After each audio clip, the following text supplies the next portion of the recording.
Squadron leaders reporting. Admiral, this is Blue Leader standing by. This is Gold Leader standing by. This is Red Leader, standing by. Welcome to the Star Wars Post Livecast, the official livecast show of the StarWarsPost.com, your Star Wars home for news, reviews, features, and more. The StarWarsPost.com, the galaxy at your fingertips. And here is your host of the Star Wars Post Livecast, Max Pallas. Hello, everyone, and welcome to the Star Wars Post Livecast. It's August 23rd, 2018, and this is episode 16, the leaked Star Wars Episode 9 set photos, which luckily broke out today. This is really working out for us on Thursdays. Okay, guys, tonight we will discuss the leaked pictures from the set of Star Wars Episode 9, Star Wars News of the Week, and review of Timothy Zahn's Star Wars Alliances, that Thrawn book that we've been dying to get to. So we got a lot to get to, so let's meet this week's panel. She's a writer and contributor to the StarWarsPost.com and back from gallivanting across Europe, the lovely Liz Larson. Hey, I'm so excited to be back. Yeah, we're glad to have you, Liz. You look great. Okay, he's the editor-in-chief of RebelsReport.com, our good friend Pete, who also looks fantastic. Thank you. I've been gallivanting in Michigan. It's almost as exciting as Europe. You have been. You have been. I've been Almost. seeing the pictures. You have been. It's so great to have you guys back. Unfortunately, Gary, everybody, we were hoping to get Gary from blobofthehut.com. Gary, unfortunately, couldn't be with us tonight. We're definitely going to get him again on the program. He had read Thrawn Alliances, and I definitely wanted to get his take. And, we'll hopefully get him on the show relatively quick, and other people. So we're looking forward to that. So, okay, guys, so we have a bit of news to get to, including the big news today. That was really, really big. But let's get some housekeeping out of the way. The Star Wars Post Livecast is also now a podcast on iTunes. So please subscribe, rate, and review to the podcast on iTunes. It helps us out tremendously. Also, please don't forget to subscribe and give us a thumbs up on this channel, on YouTube, and follow us on Twitter and Facebook, and at the StarWarsPost.com, right? We want everyone to go to the site too. Also, we want to hear from you. So if you have a question or comment, send it to livecast@StarWarsPost.com, and we just might answer it on the show. So if you guys have any comments or have any questions that you guys want us to talk to in the show, send an email. I'll read it, and I'll put it on here, right? I want you guys to interact, and, we want to answer questions. Okay, guys. So I'm sort of rested. Right? The kids started school, so I'm in a good place. The wife is too. It's like the first time in our lives our kids are not in the house, and it's quiet when I work from home. So things are good. Star Wars is starting to wrap up, right? It's really starting to ramp up. Production is on their way for Episode 9, and the first thing that we have in the news is we start getting the live-action series. We find out, and this is a separate bit of news, so this is a small one. I'll get it out of the way, is that the Star Wars live-action series art director and costume designer is out there. So Making Star Wars on Net, our friends Jason over there at the site reported that PDFs contained information about the art director and costume designer for the live-action series by Jon Favereu. The CVs, the resumes that were posted in his PDFs had John Lord Booth is listed as the art director and Joseph Porro is the costume designer. So these guys are really close to Favereu from what I just did a little bit of digging for it. So they've known to work with him for a while, so at least it gives us some heads up of what kind of art direction and style this new series may take. Of course, the series is rumored by MSW to be about Mandalorians and the retaking of their planet. So we'll find out. Pete's still smiling. You hear him smiling across the way? I'm so excited. Yeah, somebody's commuting right now. Listen to you smile. Okay. Okay, guys. So Booth has been the art director for Kong Skull Island and The Jungle Book and Oz, The Great and Powerful. Porro's been a costume designer in both film and television on such projects as Tombstone, which is a huge favorite of mine, Stargate, Independence Day, Lizzie Borden Chronicles, Salem, and The Orville, which is recent, which is kind of nice to see as well. So that was good news to get out of the way. There really wasn't much after the big bombshell of Resistance trailer coming in last week. But today and yesterday, we get our first look on sets of Episode 9. And, normally we get these shots, and they're usually, on remote locations when we start getting shots like this. They're never in the backlots of Pinewood or outside of the outskirts of London, which these shots were taken from, right? So the first one happened yesterday with, again, Jason Ward over MSW, Scooper-in-Chief, is back. It's like it's 2015 all over again. He's out of the gate with a great picture of the Millennium Falcon in the woods, the same spot where they filmed Takodana for The Force Awakens. And it looks like they've added a lot of foliage to it. And unfortunately, I'm sorry guys, I don't have this picture up for it, but it was an interesting bit that he had gotten. So the picture instead of Episode 9. Jason wrote in his story, a person today has sent over what appears to be the first images of a glimpse of the Millennium Falcon from Star Wars Episode 9. If the photos are what they appear to be, the value is that it confirms that the jungle forest sets we've heard rumors about at Pinewood Studios. Okay. So we see the shot of what the Falcon looks like to be in a forest sort of jungle area. I think if you look closer to the photographs, you'll notice that they added pine trees and some other ferns and some other stuff to the landscape that's not normally there, in London. So it's like, okay, so this starts adding into this new world we've been hearing about. I mentioned it briefly in the podcast last week that I'm starting to get, my spidey senses are going off about this whole issue of Batuu, the new park that's going to do the world that's going to be introduced in the new Disney parks on both coasts, and that we've heard about Batuu, of course, in Older's new novel, and now the new novel with Thrawn that's been mentioned big time, including Black Spire Outpost. And what was interesting last week for me was those two things, that Batuu and Black Spire Outpost, were recently trademarked by Lucasfilm. Now, normally they'll do this stuff for the park, but if you follow the trademarks as closely as I have the last 4 years, Lucasfilm doesn't trademark most things. They really don't. And when they do, it's sort of a big deal. And if all this stuff is starting to line up as a coincidence, that we're starting to see all this stuff come together with trademarks, mentions in the novel, which I think are great. If this thing does work out, that this world ends up being in episode 9, and these images that we saw yesterday and today, that it could possibly be Batuu, is really great, because I kind of refer to this like to the world of Harry Potter. You don't build a wizarding world of Harry Potter and then make it look like downtown Detroit. You make it look like a place that people are familiar with in the films, and we don't have Batuu anywhere in the films, and they're not going to wait years to introduce that. They're going to do it soon. At least that's my guess. So, do you guys think that's logical? I'm a little bit hesitant only because I know that the Disney parks are as worried about consistency as kind of Lucasfilm is with canon. Sure. And putting the world in a world that's in a movie in the parks also makes it difficult in terms of timing, right? Like, I know that they've already said specifically that kind of the galaxy that Batuu and the Disney parks is taking place in is taking place outside of the episodes, right? So it makes more sense to me that they're sprinkling it in canon and they're not necessarily going to show it in the movie, and that more so they're going to bring people from the movies into Batuu, right? That being said, I wouldn't be upset if I saw it, and I would be excited if I saw it. I just know that they are hesitant because of kind of like, I don't know if you guys remember Star Tours in the parks, but they had a big thing when Star Tours came out that it was the Adventures Continues, and then they were jumping back and forth in timelines, and it was confusing, and like, is this scene from this timeline, and is this scene from this timeline? And I know that was something that people were getting frustrated with, and so I think that they are really trying to make this kind of outside of the movies, just its own space. But that being said, I would love to see it. I think it would be really, really cool to see something that's in the parks and in movies. And I think you're right. That's such an appeal of Harry Potter world, is that you can go to Hogwarts, right? Yeah. You can go to a place you know. And if we're not going to go to Mos Eisley Cantina, if we're not going to be going to places like that, let's see Batuu, right?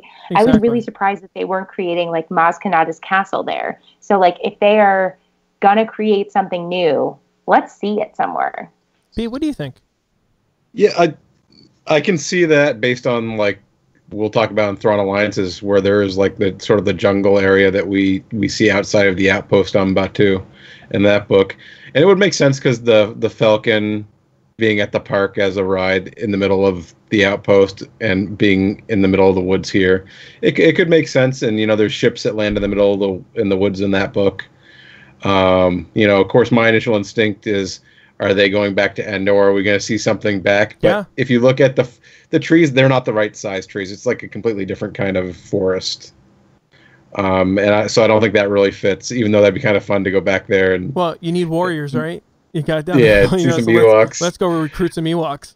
A bunch of murder bears. Yeah. And we did have the, like, when JJ was working on The Force Awakens, there was the concept art in the forest jungle area with, like, I think it wasn't the Rathtar swinging through the trees and fighting with some, like, the people and stuff, or there were some creatures swinging through the forests that were part of, like, and that was part of the early. That was part of the early leak stuff of Force Awakens that never made into the film. Yeah. I would also say, in terms of just strict plot, like, if you're just thinking strict plot of the movie, now the Resistance, now the Rebellion again, is back in hiding, right? Would be my guess, right? The First Order has complete control. the resistance is now the rebellion again. They're back in hiding. It would make more sense that they're not on a desert planet. They're not on an open planet. They're going to go someplace where they can hide their stuff, right? Yeah. So like whether that is an ice planet, whether that is a forest. So in terms of just straight up plot, it makes so much sense to me that they are hiding the Falcon, right? So that didn't surprise me at all. I mean, I would love to go back to Endor, but like, I think it just makes sense that like, we're going to see a lot more different kinds of geography here because it is a movie where the rebellion is going to be hidden, would be my guess. Well, it perfectly follows up with that, because the last clue that I had from last week, the fifth item that sort of really tied it all together, is if you go to the official site in StarWars.com and you go to the databank, it says clearly the definition for Batu, the last sentence that's in there, it's a perfect place for those who wish to hide from the First Order. That's the last sentence. And it's like, this totally makes sense. It's like, you know, you want everyone to know exactly where they're going. You want kids to feel like it's like the Wizarding World of Harry Potter. But I think there's another element here that we'll find out later. What's equally important about this planet is we're getting something that's getting mentioned across different platforms. We're getting licensing for it. And then what makes it equally interesting is it's where it's located. It's at the outer edge of the outer regions, which is where Star Wars is going to go. More than likely, with the Rian Johnson trilogy.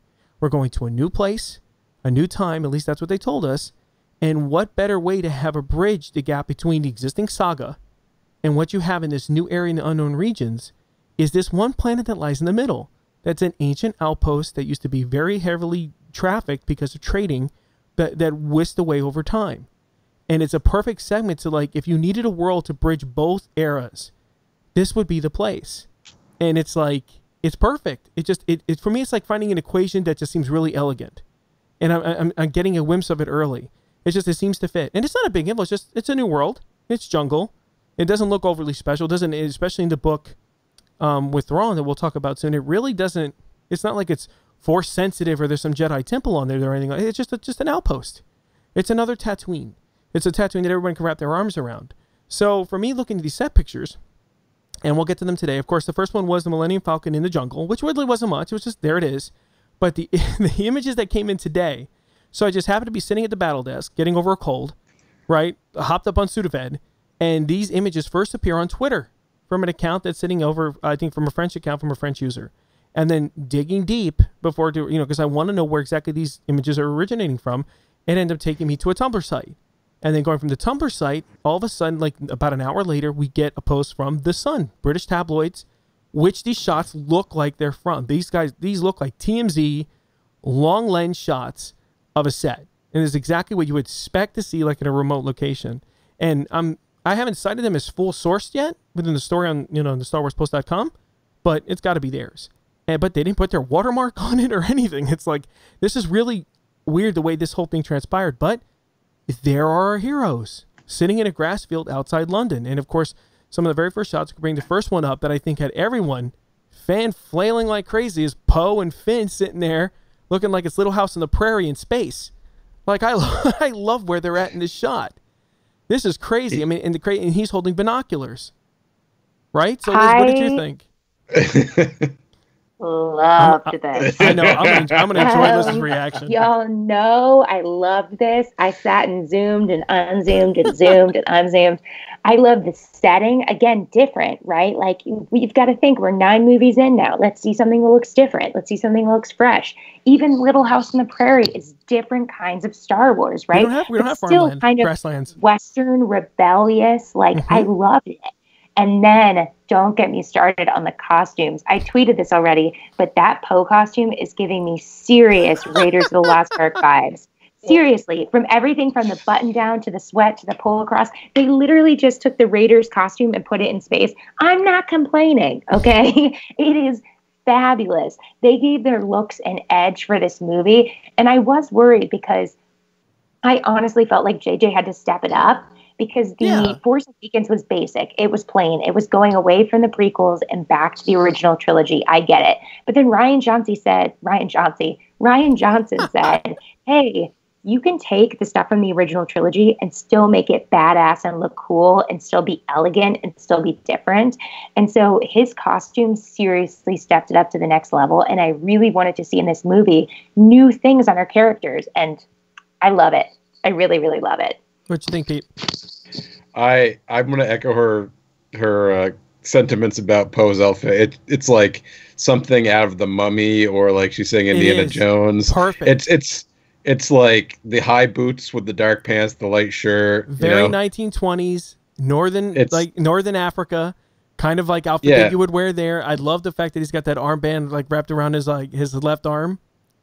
Space Western elegant. That's what I'm going to call it. Space. And they got their hip holsters on. They're ready to do some fighting. It looks really sick. And the way especially Finn's sitting there with his thumbs inside of his pants, like he's ready to But also, come on, cowboy. Again, I'm going to go back to plot here. Sorry to interrupt, Max, but no, go ahead. Plot here again. It is undercover, right? Like I don't see in that any signs of resistance. I don't see on that any signs of fighter. Like this to me shows that we're going back to kind of the undercover. They're going out into the people, like they need to blend in, but also still look fabulous, right? Like to me, plot wise, these new costumes make sense. We're so used to seeing Poe in uniform or even in his iconic jacket, right? Sure. But like they're shedding that because this is years later, hopefully, please be years later. But this is years later, and they are at a new phase in the rebellion. And so I love seeing kind of the evolution in a way that makes sense for the characters and for the plot. Sure. I mean, there are clues here. So,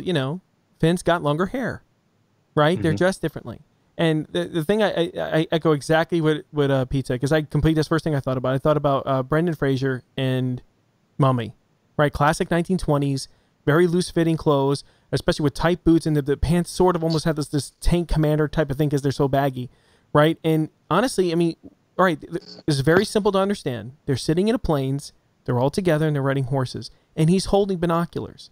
So it's like they're either scouting, they're looking for something, but I don't think they're getting chased. I don't think this is a battle. This is them probably just scouting, right? It makes sense, or they're looking for somebody, or they're saving somebody, right? This isn't terribly difficult to kind of figure out. I mean, it can only be so many stories. You know what I mean? When you're looking at some of the pictures. Go ahead.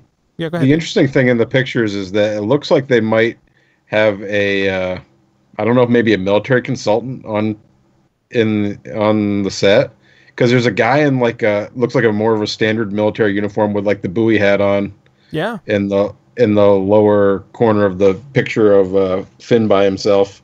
I love Finn's outfit. His pants are just a little bit too bright blue, but then again, I remember the lighting and filters and all that are going to make that blue look completely different than from a long shot camera lens, and how it's going to look. The second image we got, of course, is a wider shot of showing Chewie is in the picture too. I'm not exactly sure that's the new actress, Aki, that I forget her first name, that Naomi Aki. I think is her name. Yeah. I'm not sure if it's her. Looks like it could be her. Of course, two weird horses with lots of eyes that look just kind of weird. Space horses, so that's new, right? That we haven't seen before. I think, Pete, you mentioned they could be looking like something that from the expanded universe. Did you tweet something like that today? Can't remember. No, I was just spitballing different ideas and stuff. Just trying to think of what planet this could be, and I don't want to go, too crazy because there's all kinds of different planets, and how they look in canon and legends is different. Yeah. But like based on the dark skin color, and I believe I was thinking of Mace Windu's home planet, because I think there's parts of it that were jungle and parts of it that were more grassland plains, where they were migratory tribes on there. But I'd have to go back and double check because I don't want to get ahead of myself. We always like to pigeon a planet to a specific type of greenscape and what exactly it could be, what kind of landscape is really going to be a part of. And this one, going from a jungle shot with the Falcon yesterday with MSW, and then look at this one, there's more grass plains. These could be two very different planets, right? When all of our cast is not here, Rey's not here in these photos, even though it looks like it could be her body double that maybe in one of the shots somebody had mentioned. It's possible, but this just could be another world entirely. We don't know. So, and it's just fun to speculate. It's fun to see them all here. And of course, the second shot is more wide angle, and you get that great shot. And the third one we have is another close-up again of Poe and Finn, and they actually look like they're acting here. They're not just standing around. Like they're actually doing what they're supposed to be doing. Sometimes fun. It's always funny to me that we get these cameras that can take these long-range shots, but yet they can't click on video. Is that really too hard to hit a button? And then take stills from that? Just a pro tip to the guy out there in the field that recording is a thing in this 21st century. And then we got this fabulous close-up And this came separately, right? Like this, the way it was all doled out, and we see the extras up close, and of course, we're assuming that one of them is Naomi Aki's body double, and we see these other characters that are not, these are body doubles dressed in costume from what it looks like. I don't know if they're wearing, actually it started to rain, so these might be ponchos that they're wearing over there, because that's what stopped filming today. It started raining out on set and everyone had to come in. So my guess is that's what it is. They're just covering up the costumes that they're supposed to be wearing. But this is great. I love stuff like this starting with episode 9 early. I mean, normally we have to wait till they go on remote locations to get this sort of stuff. And yet we know we got it now. But, of course, the photos did come today from Ellie Hayman of The Sun tabloid in UK, published 19 images outside of these on an outdoor set a few miles outside London. Word of caution as the pictures are legitimate, but there appeared to be multiple factual errors in the story, such as Carrie Fisher not appearing in the film, and Ewan McGregor on film. Yeah, they started talking their story how Ewan McGregor was filming it on indoor sets. It's like, listen, you got the images, just report that. If you really don't know what's going on, just don't. You need three lines and a byline. Like, set that sucker out. So don't. That Sun is, I think, was going a little bit too far with that there. But there are camouflage and earth tone clad extras. Again, I think that a lot of that probably has to do with ponchos, or maybe not. Maybe that is actually, what they're supposed to be wearing. Well, if you look some of the photos, like on the ridge, where you can see the guy on top of the horseback and the guy standing next to him, it's like an earth tone palette that they're wearing. So you get that one guy, sure, who to me looks like Dario Naharis from Game of Thrones, like the second Dario. Yeah, he from does. Far away. That's exactly the better Dario. The better Dario. The better Dario. Space Dario. And then you got the guy standing between the horses, and he's got more of a sort of like pattern outfit on. Sure. And then yeah. So it could be a mixture of ponchos and actual costumes and stuff. It's almost like they're using guides. Yeah. Like these are indigenous to it. Go ahead. No, I also, just to go back in terms of plot again, just got so excited to see Poe and Finn together out on an adventure, because Poe for the last 2 movies has been so relegated to the kind of what's happening with the rebellion. Like, obviously in The Force Awakens, he was out for so much of it. And then even in The Last Jedi, a lot of his stuff was with Holdo and with Leia. And so this to me is also, I'm crossing my fingers, and you guys know I've said this forever, I really, really, really want to see an adventure with Finn, Rose, Poe, and Rey. And like, maybe this is part of that. Maybe this isn't, but at least we're starting to get more character team ups. I feel like that is the main thing this trilogy has been missing. And to, again, like to Max's point, to see this so early into filming is insane. Like, this is crazy that we're seeing this stuff so early. And I hope that we continue to see it. I hope that this does not turn into a J.J. Abrams lockdown after this. Well, that's the thing. If they go outside, we'll get images. You know what I mean? If they're indoors, we're not going to get much. Go ahead, Pete. And just to nerd out some more, it looks like we're getting another new cape. Like the girl's wearing a really cool looking like side cape thing. So capes are always good. And I wanted to mention the horses because they look really wild. Because it looks like they dressed them with like some long gray fur on the outside. But then if you look at their dogs, but if you look at their bridles, there's neon orange marks on the bridles. So I'm guessing that's reference for CGI. Because they're probably going to be replacing the heads. Ah, good point. I was wondering, are those eyes or the CGI points? And that makes more sense. That they're just going to overlay that with something else. There's always a fine tradition. Like, I love my tauntauns, right? And this sort of follows into that too. And I really want, will this might have, maybe rhythms of Hoth, right? A new rebel base. They had to hide somewhere because they had to leave Yavin. And this is basically our new Hoth, right? Who knows? But it looks like they're part of indigenous tribes that are helping them locate something, right? These people are local to the area. But it harkens back to me.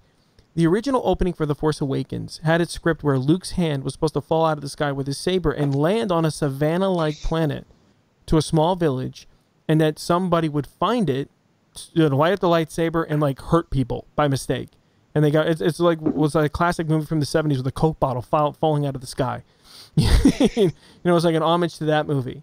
And now that I see the Savannah kind of thing here, I really wonder if JJ's kind of borrowing what he originally came up with The Force Awakens. Of course, it's not for the saber, but maybe it's for something else that he really had a passion for. Because if you think about it, he wanted to open up his first Star Wars movie with a Savannah-like planet with a village. That means he had a heartfelt something there that he really wanted to see. Of course, everyone thinks that ended up being where we started in The Force Awakens on Jakku, but that really wasn't the initial writing of what happened. So it's nice that we see this here. Maybe JJ is landing some stuff. So I'm going through old concept art, right? To see what kind of fits and what doesn't. And there is old concept art of ships in the jungle, right? Of Savannah-like planets. So, I'm just perusing, just having a thing go. But it's nice to know that if they go outside, whether by guy with a long form lens or drone, we're going to get images, right? And it was great for Jason and MSW to get that first image before TMZ, before the sun. Like, that never happened. So kudos to Jason for that one. I mean, I had a great conversation with him yesterday. I'm very proud of him. Like, that was a really cool scoop to get. And this one was fun, too, to follow right on the heels for it. But production's on their way. We're going to get a lot more, guys, when it comes to this. I think people love to leak J.J. Abrams films. They just do. And I think we'll get a lot more. But it's awesome. I love the costumes. I love that things are different. And I think there is time. There's time between films. Thank goodness. Right? It doesn't happen yesterday. I'm excited. I'm really excited. So this got my blood going today. We were first out there with the story. Yay! I'm so happy myself. Sorry, I just happened to be at the right place at the right time, which was good job, for me. Max. I know, right? I don't get many wins. Today was a win for me. Okay, Helmet guys. sticker. No kidding, right? Let me put that on there. Okay, guys. So our big topic tonight was supposed to be the Timothy Zahn's new novel, which of course hit #1 on the New York Times bestseller list. And I was away to Keys, so I had a chance to read it while on vacation and then back home. And Zahn's a little tough to read, but I liked it toward the middle part of the book. And this is the first time we're reviewing a book, right? And usually when I write my reviews, it's a little bit more in depth, but for a show, that gets kind of crazy.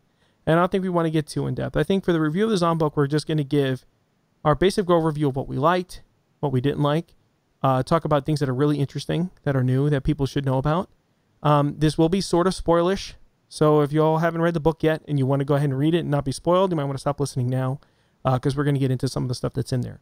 So Star Wars Thrawn Alliances, really interesting take, I think, by Timothy Zahn. This must have been an interesting pitch that he wanted to put Anakin Skywalker and Thrawn, a very young Thrawn, together in an adventure on two different points of time.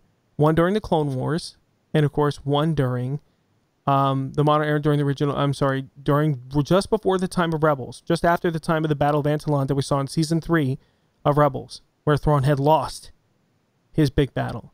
So, Pete, do you want to kind of set the stage for this in the beginning, the first couple acts of this book, and how things went about?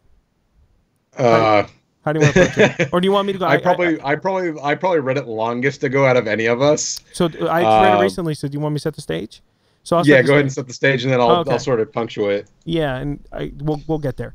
So opening part of this book is really interesting. So first of all, casting these two guys together is like the odd couple that is not the odd couple, right?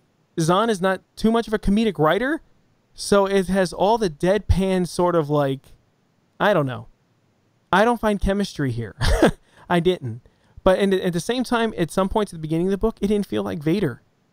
It felt like man-baby Vader. Like what Vader wouldn't be doing it. But at the same token, I liked how he wrote Vader to have this sort of, like, I have no patience for any of this. You know, it's almost like chaotic evil. Like, I don't really care for you. I will chop your head off because I don't like you, Thrawn. And Thrawn comes across as just this know-it-all that gets a little bit insufferable, to be honest. I mean, Pete, how did you think their relationship was before we even start getting into the story? It's interesting because the book, in the book, of course, Vader knows who Thrawn is the entire time. Exactly. And Thrawn suspects who Vader is for the most part of the book. And Zahn does a thing throughout the novel where he has one character say something in the past and the other character reference it basically in the future.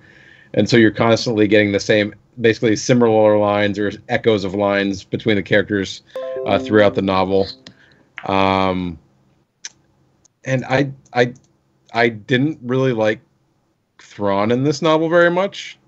He is always sort of the Sherlock Holmes, the smartest guy in the room. But the problem is when you're in his head that much, it gets very repetitive. Yeah. And it feels like there's no flaws to the character. He's Superman without any kryptonite. Yeah. And so that doesn't really work for me in this the way it was presented in this book. On the same token, I actually liked the way Vader was portrayed in some ways. I really like the key point to me with any Vader portrayal is understanding the fact that the one thing that he hates most in the galaxy is himself. Yeah. And so by having him constantly refer to Anakin as the Jedi, you get a sense of just how deeply Vader hates himself. So that really works for me. You were saying there's a sort of an immaturity to Vader at parts in this book that aren't great, and an immaturity to Anakin that isn't that great, given where it is in the Clone Wars timeline. Because in the animated series, he was a more mature character than we got in the films. So there's some discordance there. But I like the Vader stuff for the most part. And I will say this as we get started talking about it. I liked it a lot better than the first Thrawn novel. Because I think that changing out Vader for Governor Price was a huge upgrade. So, what did you think, Liz? Liz, did you read the book? I know you've been moving and traveling. I did read the book. Fantastic. Yeah. What did you think about their relationship? So, full disclosure, I didn't read the first Thrawn book, which, to be honest, if like somebody out there is trying to read this one and hasn't read the first Thrawn book, you totally can. Like, yes. I felt like I wasn't missing anything. And obviously I've watched Rebels, so I knew enough about Thrawn that like it felt fine to me. Sure. This was not my favorite canon novel. Put it that way. There was a point about halfway through where I was like, I'm not going to finish it. But I did. I know. So the thing that I will say is, again, I totally agree with you, Pete. The thing that I actually found frustrating about both characters is that, to me, it is good to have a little bit of insight into a really good villain or antagonist. But when you spend the entire time in their head, and especially when you spend the entire time in both of their heads, and when you're flashing back to Anakin, it's hard to have it's not empathy either. Like, the thing that's fun about an antagonist or a villain is getting to understand them. And to me, they were just so basic. Like, you just knew what they were going to do. Like, everything seemed pretty predictable. Everything seemed pretty standard. There was no kind of like, there was the mystery of the book, but in terms of the character and tension, it got kind of annoying to me after a while. And I think, Max, you're totally right. Like, the odd coupleness of it, like, it wasn't working for me at all. I mean, obviously, like, I enjoyed those characters. Also, I didn't do any reading before I went into this book at all. I started from nothing. And so in terms of like, I didn't read the back of it, or I didn't know kind of what the story was. So when Anakin and Padme popped up, I was kind of disappointed. I'm really, really sick of us. Like, this is already a book that's in the past canon. And we talked about this before, but I want new stuff. Yeah. And then when we got to the past canon, they went even farther back. I was like, can you guys please just tell us a new story? Oh, boy. So I liked the storytelling mentality of it. And I think had I not been like in this moment where I'm frustrated with canon not giving me new things, I think I would have been more receptive of it. And I actually, in fact, I loved the Padme stuff. That was some of my favorite stuff in the book. Yeah, that was fun. I found that part of it really fun. But they're really in terms of the character insight we got into her, which, I mean, wasn't much, let's be real, but better than some other stuff. For the Padme stuff, a lot of it was fairly bland and boring for me. The only part that I really liked with her was the sort of the funeral ritual thing. I found that kind of interesting and compelling, but the rest of her stuff I thought was just kind of like filler. So I wasn't really excited because they had that big promo poster. So I was like, okay, cool, we're going to get some really cool Padme stuff in this book. And I was like, oh, it's just kind of... Probably because I was surprised by her, to be honest. Like, I didn't know she was going to be in the book. And then when she was in it, I was like, oh, this is a pleasant surprise. But no, so I didn't know any of the hype. I mean, we'll get to the deep part about, Padme. But the funny thing is, it's like Thrawn's relationship with Vader during this whole thing, when Padme would show up, it would be like a palate cleanser. Somebody else floating down a river, finding an installation. It was like, yes, this is like, it's different, right? It's not these guys. Because honestly, I kept coming back to this example in my head when I wasn't reading of like, how would these two make breakfast in the morning?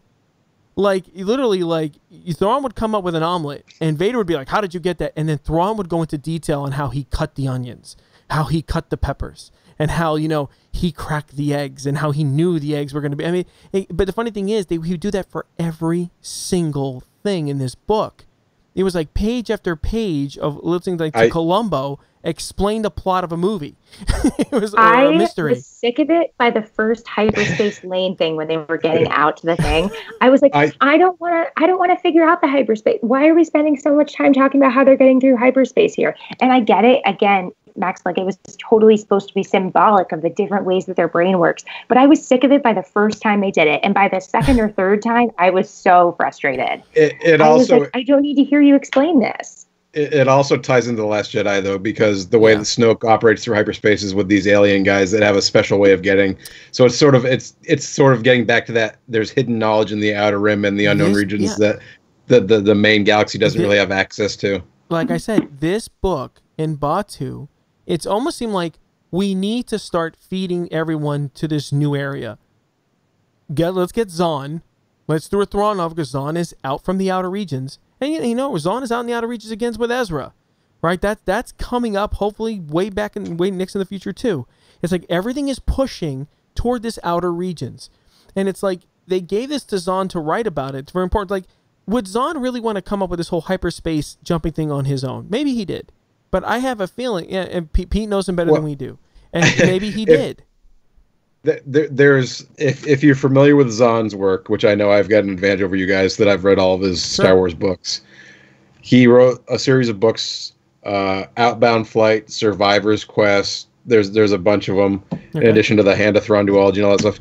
But there was a Republic mission during the Clone Wars, during the old canon Clone Wars, where they put basically a bunch of dreadnoughts together and sent them out to explore the outer regions of the galaxy. And there was Jedi aboard. There was like settlers aboard. There's all kinds of stuff aboard. Mm-hmm. Anyways, there's a whole thing. It gets intercepted. It gets lost. It gets shot down. People get killed. The Chiss come in. But one of the sort of he does that sort of like there's usually cool tech kind of mystery stuff in his books. But the big trope is, you know, he goes to this unknown regions. And there's a mystery alien species that is key to the plot as a villain or as a protagonist that you think's a protagonist or an ally group that turn into villains. And Thrawn unravels the mystery before anyone else does. Of course. And then everything wraps up at the end. Ta-da! There's a big reveal, and Thrawn tells you what happened, basically.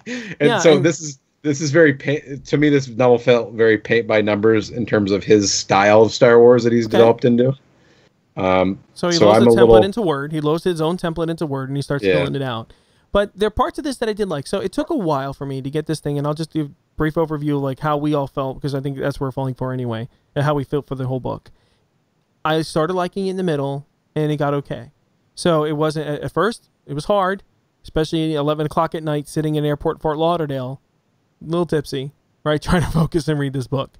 But, you know, at least in the beginning part, where this whole thing starts around with Duja, I think that is pronounced under her name, is Padme's friend who goes missing, who's a spy, right? And she goes out there going look for her, and of course, Anakin goes along with her to go find. And then the subsequent future portion of that is Vader and Thrawn going out there, again, for a disturbance in the Force that Palpatine feels. And we go to Batu, which started there, and Black Spire Outpost, which we talked about earlier, starts falling into those trademarks that we get to. And we get this really great, Zahn did a great job explaining to me what Batu's like. It very much is a Western. It's very much like this pioneer town that I feel, like, especially when they're in the saloon, and they have this battle in the saloon with Vader and Thrawn when they're going at it, like, and they're fighting the Grisk, this new kind of creature that's sitting there. And it's always funny to me because for Rian Johnson with this new trilogy, we got to have a new set of bad guys. And I think it's going to be maybe creature-ish. It's not going to be, you know, guys in an empire in a whole suit, you know what I mean, all organized in people. So it's like, at least he set that up early. I kind of like this new world, the way he described that too. It was great to see that in a novel. If this ever does get into the film, let's say episode 9, and we got it first in a novel in a detailed way, at least this way, I'm very happy with that. That makes me happy because I like to see the books get something early before the films do, right? To prep everybody. And of course, the adventure starts there, right? She goes missing. They go try to find her. And it's this whole thing of understanding. It's kind of nice. I like the older part with Anakin and Thrawn early, because Thrawn is still trying to understand Anakin and where he comes from, what the whole Clone Wars is about, and how that might affect the Chiss. And you know, he's learning. Instead of a know-it-all Thrawn, even though he is sort of when he's younger, he at least is trying to learn. He's asking questions, and it's nice to see Thrawn asking questions. Where the later part of Thrawn is, let me just take care of Vader. He's really heavy. He's like the guy, he's like the district manager that comes in and just, you know, why is this done this way? Why? And you could tell he's like just dealing with it, you know? What did you guys think about the first acts of the film, like going first acts of the book, going to Batu, and then eventually, what was that other planet? It was Mokajif. I can't understand how they explain. Do you remember how to say that, Pete?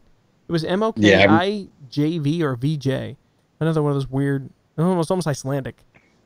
I'm not gonna try to pronounce his planet names and the names and stuff. It would be nice if you're gonna put that in the book, at least phonetically, put it right after it.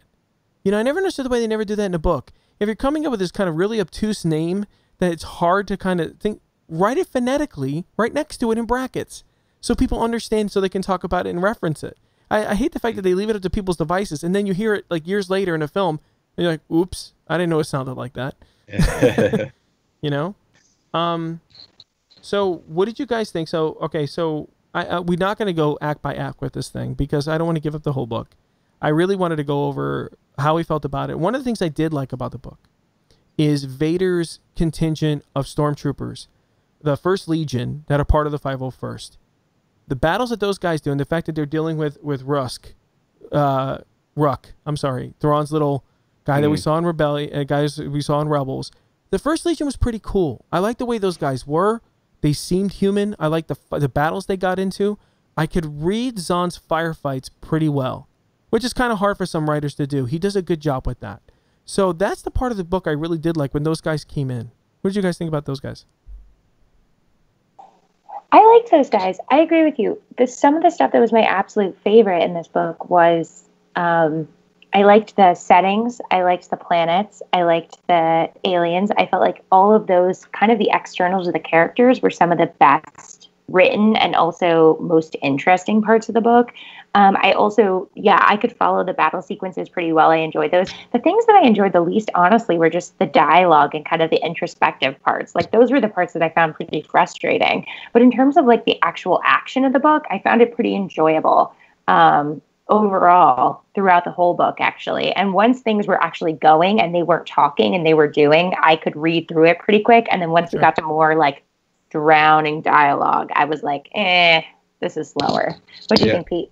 Well, I like Max brought up the First Legion guys. I really like those guys. It's very evocative of another group that he created. There was a couple books that had Mara Jade, and she was working with this renegade group of Imperials called the Hand of Judgment, and they were a group of stormtroopers and a biker scout and a couple other like different trooper types that were on a mission. They witnessed, much like The Force Awakens, a village getting slaughtered, and they reacted badly to it, and they bolted basically. And so they formed this like renegade band of like special troopers going around the galaxy doing good deeds and pretending to be Imperials. Whenever they'd get in trouble, they'd pretend they were still loyal Imperials. And so it was sort of that similar dynamic, even though it was a different setting and these guys were still loyal Imperials. It's interesting that Vader's got a special forces group within the 501st Legion at this point, which is kind of cool. And they got the Black Hawk ship. It's like it's their own little thing, and their own little tech. Yeah, and he did a really great job, especially in the firefight when the Grisk are on board, where they capture a bunch of them and they start fighting, having a firefight within it because Vader's hoping that they could escape, right? And the guy, the First Legion just does such a great job that they're screwing up his plans for letting them leave without thinking that they escaped. Honestly, there was one sentence in the whole novel that summed it up for me, and Zahn wrote it, and it matters to me that he wrote that Anakin was speaking, that Thrawn had a real talent for digging under people's skin when he wanted to. And when I read that line, I was like, thank you, Timothy Zahn, for explaining to everybody exactly how they feel about this book. That I think Thrawn is a great character for a guy who's never read the expanded universe, never read those earlier books. I've had my experience from Thrawn exclusively from Rebels, right? And the comic book, the new comic that's out. And I read this book in Thrawn's quiet little voice because he's a low talker, right? Which drove me insane. Thank you, Rebels, right? And he was always just explaining everything away. And Vader was just so impatient. Like, he just wanted to take his lightsaber and just cut everybody's head, get to the point, and go home. Like, he had no time for this. And the back and forth with them, I mean, it really was a strange. I think when everyone saw the cover, when Del Rey posted it, everyone went, ooh, that's an interesting mashup. But I think people really didn't sit back and go, "What does that really work?" Not really. I think it's, I was just going to say, I think that when I saw the cover initially, I thought it was going to be like them at each other's throats, but from a distance. And that I almost feel like might have been better, right? To like have to see them strategize from a far apart distance where they can't pick at each other in the moment, right? The like it's action and then something happens and then counteraction, right? And they have to play off each other across. And I feel like that was the dynamic that I expected. And I was really surprised when they were like, no, they were together the entire book, which was an interesting choice for sure. And I applaud it. And I thought it was really good. For me, it just didn't work. I think because we didn't have time for us or for the characters to kind of process in any like meaningful way, right? Like they were just kind of going through it very quickly. And partially I think it was an effort not to have it be so episodic, right? To like have something happen in a really short time frame that they could be like, this story happened, Vader and Thrawn. It's not a huge part of canon, it just happened. But I feel like the downside of that was then we kind of got this mishmash that I think you're right, Max. I don't know if it really works, right? You know, I'm sorry I'm laughing because just a joke popped in my head going, this should have been like the Trump administration where there's just people going at it for the boss, right? It's just backstage. Yeah. And that would have been a funner novel. That would have been that would have been a better novel, right? It's just because Thrawn still has to go away somehow, right? Or maybe he doesn't. I don't know. Go ahead, Pete. Yeah, just my issue, I think, my biggest issue, I think, is mostly structural with the novel. The way this is the second novel in a row they've decided they want to jump back and forth on the timelines on it. Yeah. And what happens when you do that is that it truncates the amount of time that you have for the supporting characters in each timeline. Yeah. So you focus more on the main character. So they spend so much time in Vader and Anakin's head that you don't have a lot of time with other supporting characters. Then another chunk of the book you have with Padme and her supporting characters, where you get one fleshed out and the rest of them are just throwaway, disposable, nobody, red shirts. Exactly. And so when you're doing that, I think they would have been much better off structuring it with an extended prologue in the past and then jumping into the bulk of the novel in the present time and staying out of Vader and Anakin's head quite so much. And I think you would have gotten a stronger story out of that. Yeah, and of course they're on the planet. I mean, this whole thing is residing around the fact that they're mining for cortosis. Cortosis, of course, is materials resistant to lightsabers, and they're going to use it for battle droids and also for the troopers itself, for Order 66 to help them, give them an edge. And it just, you're right. It splits it in two things. Does it give it enough time for anybody? So, and these guys, if they're standing shoulder to shoulder in every single scene, there's just them complaining to each other. Is it a good book to read? Yes. Is it worth the $12 or so to buy? Of course. Do we want to invest the time to do it? I'm going to leave that to the person to kind of pick for themselves. It is a New York Times #1 bestseller, right? It is. Even though it's Zahn and his thing, it's like there's a cult of personality that loves Zahn and love his books. So is it worth it? Absolutely. And even if it's not, listen, if you're listening to this podcast, you're into Star Wars, and spending $12 is a great way to keep Star Wars print going. Zahn could always write better books. It can get better things, but is it worth the money? Of course. It's a value. For the entertainment that you get and the time that you spend, it is a joy. And there are things you learn here. And I think, learning stuff from the outer regions and how this stuff is all maybe going to tie in soon, you get at least a leg up from everyone else for what may be coming. I think that's cool. Can I ask you guys a question? Because this is the one thing that bothered me most about the book. Yeah. I know I feel like I've been complaining a lot, but I actually like the book. I just have some issues with it. Sure. The biggest thing that really threw me for a curve was the Chiss adolescent force user power thing. Like, why would there be like an age clock on the Force? It doesn't really make sense with anything we know about the rules of the Force. That was like, what are you doing with? That's just weird. I'm a big fan of. Yeah, go ahead, Liz. No, the only thing I could think about was maybe it was a Chiss thing about being analytic. Like, that was the only thing, if we're thinking, but I don't know enough about the Chiss, right? I'm serious. That was the only thing I could think about was, I again, coming into this with no knowledge of the Chiss besides watching Star Wars Rebels, the only thing I could think about is, did they analyze themselves out of it when they get older? Kind of, right? Like, you believe when you're little. Exactly. When you're older. But Spock, that's not consistent with the Force that we know. No. So that, again, doesn't make any sense to me. But that was the only way I was justifying it in my mind. That still doesn't make any sense to me at all. I know, exactly. Could Spock be religious? You know what I mean? Because exactly, Thrawn is basically Spock. That was my thought, right? Like, do you analyze your way out of it? Do you think it's no longer real? But I mean, that doesn't really make any sense to me either. The good thing about the Force is I am a huge proponent of never going more than a half-inch deep and a mile wide when it comes to the Force. Not putting borders around any sandbox, just make it mysterious, let it be. And maybe it's like infants. You know, when you're younger, when you're an infant and when you're a child, you can hear higher frequencies in your ear and sound that adults can. And as you get older, that diminishes just a little bit, right? And so you don't hear those frequencies anymore. It's very tiny. It's funny, there's a great app that you could use years ago that if you turned it on like in a restaurant, you'd get babies crying all over the place and no one would know why. A friend of mine used to do that. I'm like, you're such a punk. Why would you do that to little children? But he was proving a scientific point that, see, these kids are arguing because they hear something in the ear and we don't hear it. So it's just, whatever. But I don't know. I'm okay. I wasn't happy to read that. It was kind of like, wow, you guys are so into yourselves that even the Force, runs out. But then again, the Chiss with Force abilities would be amazing. You know what I mean? That's like super dangerous if you think about it. I mean, I love the fact that he makes a race that's so analytical, so deep, so smart. They're strong. I mean, they really are superheroes as things go. But the thing in the old legends was that they were kind of like in ancient Chinese society. They were very closed, or Japanese society. They were a very closed society, and he originally got kicked out because he waged offensive war, and they were basically all defensive war because they didn't want any threats attracted to their space. Gotcha. So they had their little cluster of space, and they sort of stayed within it. And then if something popped up, they would just like wipe them out because they had advanced technology and they were very smart and all that kind of stuff. Yeah, and there are things here that I like that were hallmarks to Rebels. We got to see we get to read about the TIE Defender, right, and it doing well. And I thought it was interesting that Vader's finding that too, and Vader gives his little beats like of how to improve it.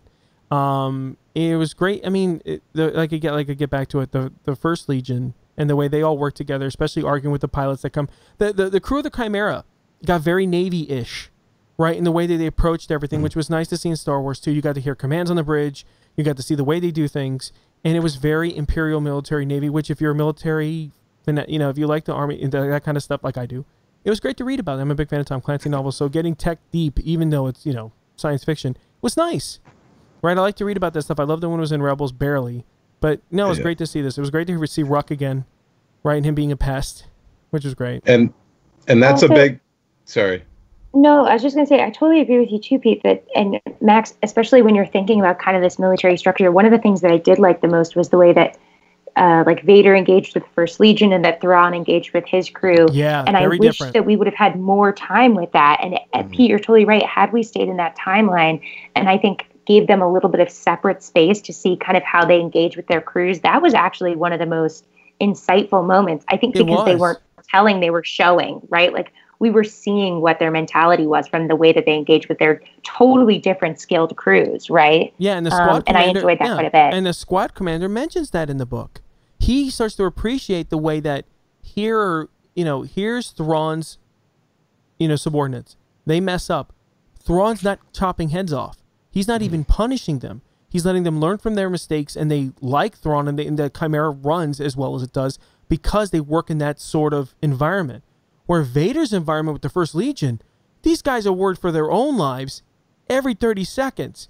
And I love how the commander of the squad says, if the rest of the Imperial Army worked the way he has it, we would be in power forever. And I thought that was a really amazing statement from, Vader's guy, because you would think the guy who runs Vader's crew would be just as cutthroat as Vader. But instead, he's this deep guy who's very military-oriented. He cares about his troops, but then again, he doesn't want to get his own head cut off. You know what I mean? So it was like this really kind of... I mean, Zahn did a great job with that guy. I'm forgetting his name real quick because I don't have it in my notes.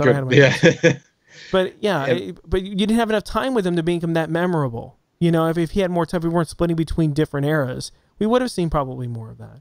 But no, it was a good book. And I just want to mention a couple, real quick before we wrap up on the book. Sure. I had the chance to actually talk to Zahn a number of years ago, and one of the things he mentioned was that he was actually a fan of the Clone Wars animated series, and so I'm guessing him and his wife probably watched Rebels as well. Yeah. And I know because he did some consulting work because they were doing stuff with Thrawn, of course. Sure. But I think one of the things he did in this book which was good, it was actually establish it within, even though I didn't like the jumping around the time frames. Yeah. He did a very good job establishing each story in each time frame, and giving us sort of parameters where the story's taking place without getting too specific on the exact year. Sure. Because a lot of the books have been very vague about when events are happening, and sometimes they mess up the timelines. And I thought he really established that well, so you at least are oriented in the galaxy and know what's going on there. And I know you were talking about how you guys enjoyed the naval stuff, and that's something he's very good at in his books.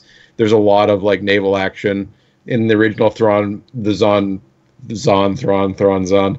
original Thrawn books.